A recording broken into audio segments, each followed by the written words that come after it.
तो दोस्तों मैं हूं आशीष। स्वागत है आपका हमारे इस बेहतरीन से वीडियो में, जहां पे आज हम बात करने वाले हैं भाई अपने इस इंडियन मार्केट में सबसे ज्यादा पसंद की जाने वाली एक बेहतरीन से 7 सीटर कार के बारे में, जो कि है भाई किया की कैरेंस। और जब आप इस गाड़ी को लेने जाते हैं तो क्लेविस इस गाड़ी का एक अपडेटेड मॉडल जो है वो देखने को मिल जाएगा, जहां पे डिजाइन में आपको छोटा मोटा डिफरेंस जो है वो देखने को मिल जाता है। पर इस गाड़ी के मुकाबले जब आप इस गाड़ी की तरफ जाते हैं तो लगभग आपको 1 से 1.5 लाख रुपए का प्राइस डिफरेंस जो है वो देखने को मिल जाएगा। तो क्या 1 से 1.5 लाख रुपया बचा के इस कैरेंस की तरफ जाना चाहिए, या 1 से 1.5 लाख रुपया एक्स्ट्रा पे करके केवल डिजाइन को देखते हुए इस क्लेविस की तरफ जाना चाहिए? वही आज हम इस वीडियो में जो है वो चर्चा करने वाले हैं। और सबसे मजे की बात यह है कि आफ्टर जीएसटी के बाद क्या है इस गाड़ी की नई ऑन रोड कीमत, वो भी आप इस वीडियो में जो है वो जानने वाले हैं। तो शुरुआत भाई गाड़ी के चाबी से करते हैं। तो ऐसे कुछ आपको 2 चाबी जो है वो देखने को मिल जाएगी। दोनों चाबी में आपको यहाँ पे 2 बटन जो है वो दे दिया जा रहा है। लॉक अनलॉक करने के साथ साथ इस नीचे वाले बटन को जब आप दबा के रखते हैं तो इस गाड़ी का जो टेल गेट है वो अनलॉक हो जाता है, ओपन नहीं होता है। बाकी फ्लिप की आपको यहाँ पे जो है वो देखने को मिल जाती है। चाबी में ऐसा कुछ भी चेंज जो है वो देखने को नहीं मिलेगा।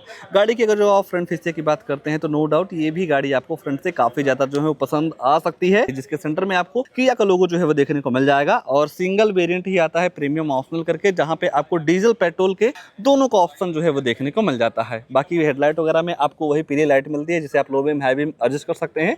टर्न इंडिकेटर की प्लेसमेंट यहाँ पे जो है वो देखने को मिल जाती है। बाकी ग्रिल वगैरह में आपको पूरी तरीके से ईवी वाली जो फील है वो मिलने वाली है। डीआरएल वगैरह भी आपको इस वेरिएंट में जो है वो नहीं मिलता है।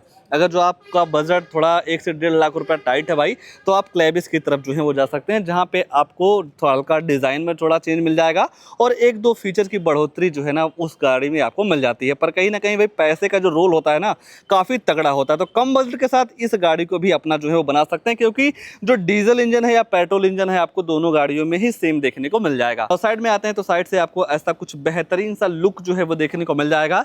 और जिस हिसाब से भाई गाड़ी की लंबाई है उस हिसाब से इसके कैबिन में काफी अच्छा स्पेस जो है वो देखने को मिल जाता है। चारों टायर में आपको डिस्क मिल जाएगा, एबीएस, ईवीडी, एयर बैग के साथ साथ स्पीड अलर्ट वार्निंग, लो fuel warning, seat belt warning, crash sensor जैसे कई सारे तमाम सेफ्टी फीचर आपको इस गाड़ी के बेस मॉडल से जो है वो देखने को मिल जाता है। रियर में भाई अगर जो आप फीचर्स के मामले में देखते हैं तो सारी चीजें मिल जाती हैं, जैसा कि इसका रिवर्स कैमरा, किया का लोगो, और सेफ्टी को देखते हुए 4 यूएस अल्ट्रासोनिक पार्किंग सेंसर जो है वो दे दिया जा रहा है। ये है कि आपको यहाँ पे वाइपर, डिफॉगर वगैरह जो है वो नहीं मिलता है। रियर में ही है। अगर जो आप इस गाड़ी में आने वाले बूट स्पेस वगैरह की करते हैं तो नॉर्मल तरीके से बटन दबा के इसका जो बूट है वो ओपन हो जाता है। 7 सीटर के हिसाब से यहाँ देखते हैं भाई तो 216 लीटर की काफी तगड़ी बूट स्पेस जो है वो देखने को मिल जाती है। मतलब 2-3 बैग अगर जो आपको रखना हो तो यहाँ पे आपको बिल्कुल भी जो दिक्कत है वो नहीं होने वाली है। और सबसे अच्छी बात यह है कि ये जो थर्ड रो वाली सीट है इसे आप अपने हिसाब से रिक्लाइन भी जो है वो कर सकते हैं, जिसकी वजह से कंफर्ट लेवल काफी अच्छे तरीके से जो है वो बढ़ जाता है। बाकी पेट्रोल टैंक आपको यहाँ पे 45 लीटर का जो है वो देखने को मिल जाएगा, जहां पे आप डीजल और पेट्रोल दोनों जो है वो डलवा पाएंगे। स्पेस के मामले में अगर जो आप अर्टिगा से कंपेयर करते हैं तो नो डाउट यहां पे आपको काफी तगड़ा स्पेस जो है वो देखने को मिल जाता है। चाहे आप थाई सपोर्ट की बात करते हैं या लेग रूम, हेडरूम की बात करते हैं, सारी चीजें काफी परफेक्ट मिल जाती हैं। और फोन वगैरह चार्ज करने के लिए भाई आपको दोनों साइड चार्जिंग पोर्ट भी जो है वो मिल जाते हैं। बोटल वगैरह भी आप यहाँ पे काफी आसानी तरीके से रख पाएंगे। बाकी थर्ड रो से अगर जो आप गाड़ी के कैबिन में नजर डालते हैं तो ऐसा कुछ आपको यहाँ पे लुक जो है वो देखने को मिल जाएगा। और माहौल को और भी ठंडा करने के लिए भाई 4 एसी वेंट्स मिल जाते हैं, जिसकी वजह से भाई गाड़ी 2 मिनट के अंदर जो है वो ठंडी हो जाती है। बाकी लाइट वगैरह भी जो है वो देखने को मिल जाता है। तो कहीं ना कहीं 7 सीटर का जो पर्पज है इस गाड़ी के साथ जो है वो पूरा हो जाता है, क्योंकि स्पेस वगैरह के मामले में काफी परफेक्ट है ये गाड़ी। आइए अंदर ले चलते हैं। अंदर क्या सारी चीजें ऑफर की गई हैं इस प्रीमियम ऑप्शनल में, उसके बारे में जो है वो चर्चा कर लेते हैं। अगर जो आप डोर पे नजर डालते हैं तो यहाँ पे आपको डुअल टोन के साथ इसका डोर जो है वो देखने को मिल जाएगा, जहाँ पे आपको 4 स्पीकर, 2 ट्यूटर मिल जाते हैं। तो साउंड क्वालिटी वगैरह भी इस गाड़ी की काफी जबरदस्त जो है वो देखने को मिल जाएगी। बाकी यहाँ देखते हैं तो सनसेट भी आपको यहाँ पे जो है वो देखने को मिल जा रहा है। और बोतल वगैरह रखने की जो जगह है वो भी दे दी जा रही है। अगर जो आप गाड़ी के थर्ड रो में जाना चाहते हैं तो यहाँ से भी, इस साइड से भी जा सकते हैं, और बाकी उस साइड से जाते हैं तो काफी आसानी हो जाती है भाई, क्योंकि यहाँ पे आपको एक बेहतरीन सा बटन मिल जाता है। बटन जैसे ही दबाते हैं तो आपकी जो सीट है फोल्ड होके ऑटोमेटिक आगे जो है वो हो जाती है। उसका मेन रीजन क्या है भाई, इस गाड़ी के सीट में आने वाला ये जैक वाला सिस्टम। जैक वाला जो सिस्टम है ना भाई काफी तगड़ा लगता है। बाकी अगर जो आप बात इसके थर्ड रो के स्पेस वगैरह की करते हैं तो थोड़ा बैठ के भी मैं आपको चेक करवा देता हूँ भाई।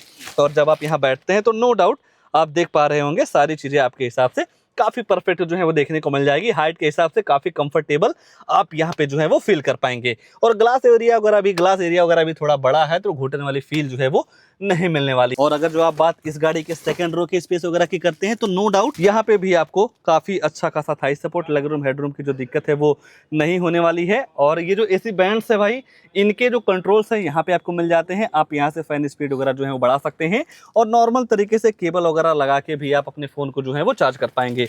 और इस सीट को अनफोल्ड करना भी भाई काफी आसान है, नॉर्मल तरीके से आप ऐसे जो है वो उठा सकते हैं। और आपके ट्रिप को कंफर्टेबल बनाने के लिए यहाँ पे आपको 2 कप फोल्डर मिल जाता है आर्मरेस्ट के साथ। तो जब आप लॉन्ग ट्रिप पे जाते हैं तो काफ़ी कंफर्टेबल तरीके से आप इस गाड़ी के साथ जो है वो ट्रिप कर पाएंगे। बाकी यहाँ से आपको ऐसा कुछ बेहतरीन सा लुक जो है वो देखने को मिल जाएगा। और जैसा कि मैंने आपको बताया कि इस गाड़ी में आपको सेफ्टी के मामले में सारी चीज़ें मिल जाती हैं। 6 एयरबैग हो गया, ABS, CBD, चारों power window, centre locking, all disc brake मिल जाते हैं। कई सारी चीज़ें काफ़ी बेहतर हैं। बाकी ड्राइवर साइड डोर को देखते हैं तो ये सारे मिरर के कंट्रोल्स हो गए। और ये जो ORVM है भाई, इसे आप इलेक्ट्रॉनिक जो है वो एडजस्ट कर पाएंगे। अगर जो आपकी हाइट कम है या ज़्यादा है तो सीट हाइट एडजस्टमेंट का जो सिस्टम है वो भी देखने को मिल जाएगा। बाकी यहाँ देखते हैं तो कई सारी बटन्स दे दी जा रही है, जहाँ पे आपको हेडलाइट का लेबलर मिल जाएगा, ट्रैक्शन कंट्रोल और आइडल स्टार्ट स्टॉप वाला जो फीचर है ना, वो भी आपको देखने को मिल जा रहा है। अगर आप स्टीयरिंग के एडजस्टमेंट वगैरह की बात करते हैं तो टिल्ट वे में आप स्टीयरिंग को एडजस्ट कर पाएंगे, जहाँ पे आपको MID के कंट्रोल्स मिल जाते हैं। और दूसरी साइड देखते हैं तो इस इंफोटेनमेंट सिस्टम के सारे कंट्रोल्स दे दिए गए हैं, जहाँ से आप वॉल्यूम अप डाउन कर पाएंगे। फोन उठाने के काटने के साथ साथ मोड वगैरह का भी बटन आपको यहाँ पे जो है वो देखने को मिल जाएगा। हेडलाइट वगैरह आप यहीं से ऑन कर सकते हैं। वाइपर चलाने का सिस्टम आपको यहाँ पे जो है वो देखने को मिल जाएगा। ऊपर देखते हैं तो टिकट होल्डर हो गया, डे नाइट IRVM के साथ साथ सनग्लास होल्डर जो है वो दे दिया जा रहा है। और जो आप फोन वगैरह से बात करते हैं वो जो माइक है यहाँ पे लगाई गई है। बाकी दूसरी साइड देखते हैं तो दूसरी साइड भी आपको वैलिटी मिरर जो है वो देखने को मिल जा रहा है। 8 इंच का फुल HD डिस्प्ले मिल जाएगा, Android auto play, Apple CarPlay के साथ नेविगेशन, ब्लूटूथ कनेक्टिविटी, USB लगा के वीडियो वगैरह सारी चीजें जो है वो चला सकते हैं। अगर जो आप बात रिवर्स कैमरे की करते हैं तो ऐसा कुछ आपको यहाँ पे रिवर्स कैमरा जो है वो देखने को मिल जाएगा, गाइडलाइन के साथ आता है। अगर जो आप स्टीयरिंग को किसी भी साइड मोड़ते हैं तो डायरेक्शन वगैरह भी जो है वो पता चल जाता है। बाकी 2.AC इवेंट्स मिल जाते हैं, ज्यादा लाइट वगैरह आप यहीं से जो है वो ऑन कर पाएंगे। मैनुअल AC मिल जाती है, जिस हिसाब से आप टेम्परेचर वगैरह सेट करते हैं उस हिसाब से आपकी जो गाड़ी है ठंडी या गर्म हवा देती है। यहाँ पे भी आपको कई सारी चार्जिंग सुविधाएं मिल जाएगी, जहाँ पे आप केबल वगैरह लगा के फोन वगैरह जो है वो चार्ज कर पाएंगे। बाकी स्टोरेज हो गया, 6 speed manual transmission gearbox, automatic option आपको इस वेरिएंट में जो है वो नहीं मिलता है। बाकी नॉर्मल सा हैंडब्रेक, 2 कप फोल्डर, और इसके सेंटर में भी देखते हैं तो आर्मरेस्ट जो है वो दे दिया जा रहा है। देखा जाए भाई, जिस हिसाब से एक वैल्यू फॉर मनी वाले सारे फीचर्स होते हैं वो आपको इस गाड़ी में देखने को मिल जा रहा है। बाकी इंफोटेनमेंट सिस्टम भी भाई गाड़ी के हिसाब से या वेरिएंट के हिसाब से काफी तगड़ा ऑफर कर दिया गया है। सेटिंग वगैरह में जाते हैं तो डिस्प्ले वगैरह के ब्राइटनेस वगैरह के साथ साथ डेट टाइम वगैरह सारी चीजें आप सेट रिसेट जो है वो कर पाएंगे। तो मेरे हिसाब से भाई 1-1.5 लाख रुपया बचा के आप इस गाड़ी की तरफ जो है वो जा सकते हैं, क्योंकि उस गाड़ी में जो क्लेविस है उसमें केवल आपको डिजाइन का चेंज जो है वो देखने को मिल जाएगा। और वेरिएंट के मुकाबले अगर जो आप लोअर वेरिएंट से कंपेयर करते हैं तो नो डाउट इस गाड़ी में आपको फीचर्स काफी तगड़ा जो है वो देखने को मिल जाता है। तो मतलब एक ओवरऑल जो पैकेज होता है इस गाड़ी में काफी तगड़ी जो है वो देखने को मिल जा रही है। अगर जो आप इंजन वगैरह के पावर वगैरह की बात करते हैं तो वो भी चलिए मैं आपको बता देता हूं। और जैसा कि मैंने आपको बताया, इस गाड़ी में आपको डीजल पेट्रोल दोनों को ऑप्शन मिल जाते हैं। ये है भाई इस गाड़ी में लगा हुआ पेट्रोल इंजन, जो कि 1500 सीसी का है। अगर जो आप पावर वगैरह की बात करते हैं तो 114 bhp की पावर के साथ साथ 144 न्यूटन मीटर का टॉर्क जो है वो देखने को मिल जाएगा।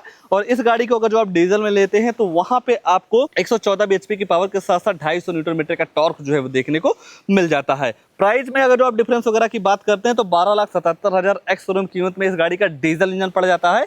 और अगर जो आप पेट्रोल में लेते हैं तो 10,99,000 रुपए की इस गाड़ी की जो प्राइस है वो पड़ जाती है पेट्रोल में।